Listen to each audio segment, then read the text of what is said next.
You could consider our next guest to be the taxpayer's watchdog. That's the title she used for a recent presentation to the John Locke Foundation's Shaftesbury Society. Our guest is Beth Wood, North Carolina's state auditor. Welcome to the program. Thank you. Thank you for having me.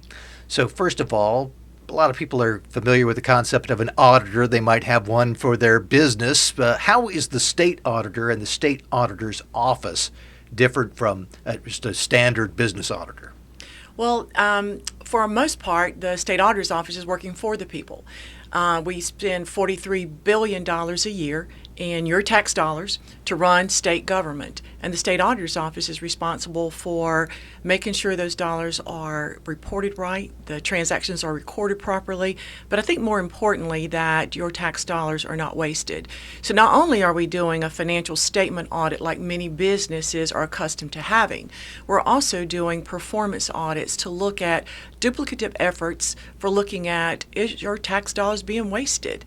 We are doing information technology audits, and we have an investigative unit, so if someone suspects that federal dollars that pass through the state of North Carolina or state dollars are being misappropriated, we'll go out and take a look at that. We're looking for illegal activity at that point.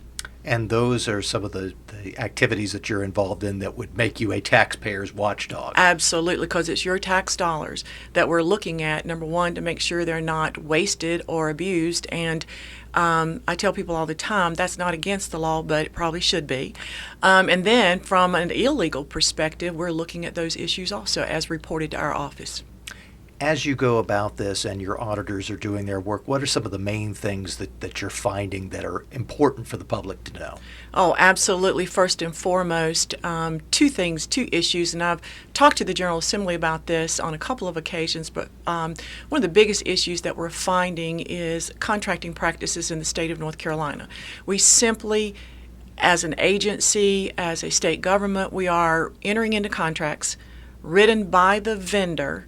We don't necessarily have the talent for going through there and making sure we've got a contract written in the best interest of the state of North Carolina. And time after time after time and hundreds of millions of dollars, the state of North Carolina has been taken to the cleaners by vendors because of poorly written contracts. And when I say poorly written, I'm talking about something as fundamental as a contract not having a non-performance clause in it or no non-performance penalties. We have tried to fire vendors. They sued us and they won because of the poorly written contracts that we had in place. And then the other piece I would tell you is lack of accountability. People think all the time my tax dollars in Raleigh being, corruptively spent.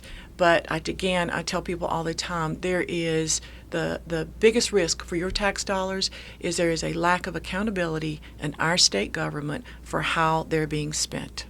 We are chatting with North Carolina's state auditor, Beth Wood. Let's return to both of those topics. First of all, you mentioned these poorly written contracts.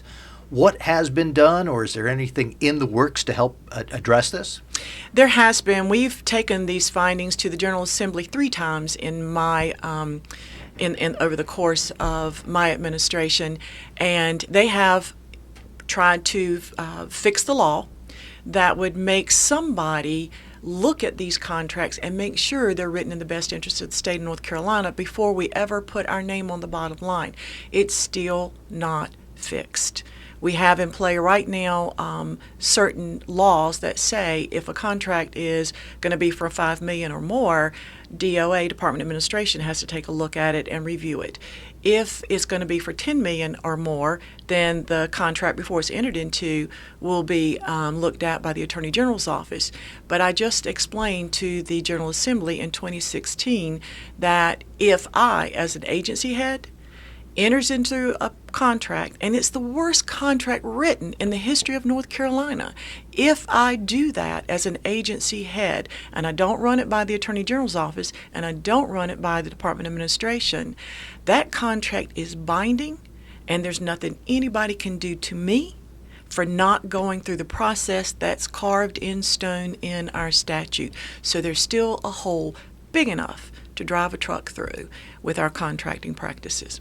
So something the General Assembly could still address on this front. And they are trying. They absolutely are. Within a week of me making that presentation to them, they were looking at ways to fix that law and make it better.